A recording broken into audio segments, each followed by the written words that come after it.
Normaliser l'accès à la santé mentale dans la culture américaine. Il est tout à fait normal d'avoir accès à des professionnels de santé mentale aux États-Unis pour vous aider avec vos sentiments et vos émotions. 77% des Américains signalant une détresse émotionnelle ont déclaré qu'ils étaient ouverts à la recherche d'un soutien professionnel en santé mentale en 2016. Un corps sain et un esprit sain sont nécessaires pour une réinstallation réussie et positive et une vie réussie en général. On devrait s'occuper des deux. Ça s'appelle la connexion entre le corps et l'esprit. L'emploi aide avec le stress. Bien que travailler dans un nouveau pays puisse sembler intimidant au début, les réfugiés qui commencent à travailler plus tôt peuvent bénéficier de nombreux avantages pour leur santé mentale. Travailler aux États-Unis. Être capable de travailler a beaucoup de bénéfices.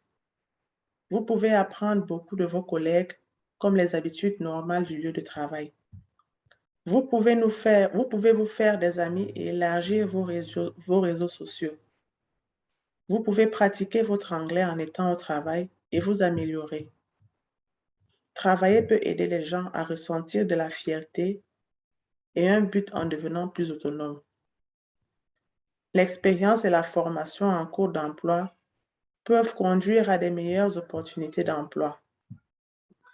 Les réfugiés rapportent régulièrement que le travail a été l'un des plus grands contributeurs au sentiment d'être intégrés avec succès dans leur nouveau pays. Travailler aux États-Unis.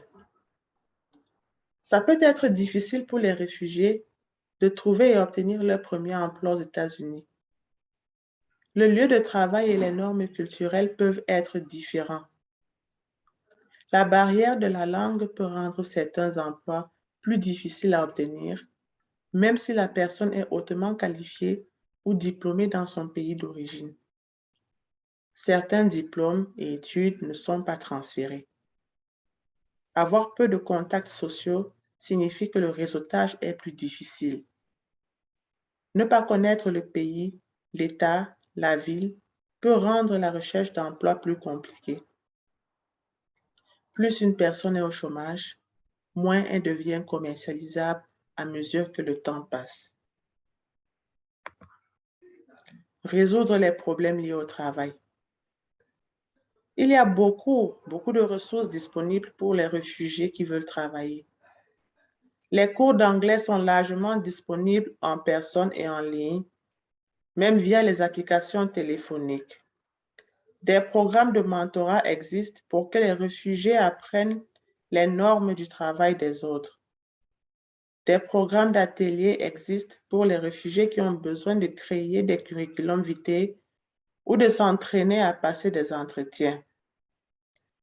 Des services liés à l'emploi sont fournis par de nombreuses agences et les gestionnaires de cas peuvent aider les réfugiés en contact avec eux. Travailler est un énorme avantage pour votre santé mentale. Les gens veulent travailler et se sentir utiles. Générer vos propres revenus pour subvenir à vos besoins et à ceux de votre famille crée un sentiment d'accomplissement et de fierté. Les gens se sentent valorisés pour leur travail acharné et leur contribution. Les amitiés se créent lorsque les gens apprécient les interactions sociales quotidiennes. Ça s'appelle travail et santé mentale. Travail et santé mentale. Que faire si je crains que mes facteurs de stress affectent ma capacité à travailler? Près d'un adulte sucé en Amérique souffre d'un problème de santé mentale. Avec un soutien et des services appropriés, ces conditions ne sont généralement pas un obstacle à l'emploi. Les choses qui peuvent arriver pourraient inclure se sentir triste, peut-être trop triste pour entrer ou pour se concentrer sur votre travail à accomplir. Être inquiet et se sentir nauséeux, confus ou distrait. se sentir confus et ou frustré par des attentes et des pratiques de travail différentes de celles auxquelles vous êtes habitué à la maison. Se souvenir de mauvaises choses qui se sont produites dans le passé et se sentir vulnérable. Que faire? Parler à quelqu'un. Avez-vous besoin de soutien pour apprendre à gérer vos émotions négatives au travail? Vous voudrez peut-être essayer la gestion de cas ou le counseling. Avez-vous besoin d'aide pour trouver un autre emploi qui vous convient mieux? Recherchez les services d'emploi et de mentorat. Avez-vous besoin d'aménagement sur votre lieu de travail actuel? Vous pouvez parler à votre employeur ou aux ressources humaines pour obtenir de l'aide.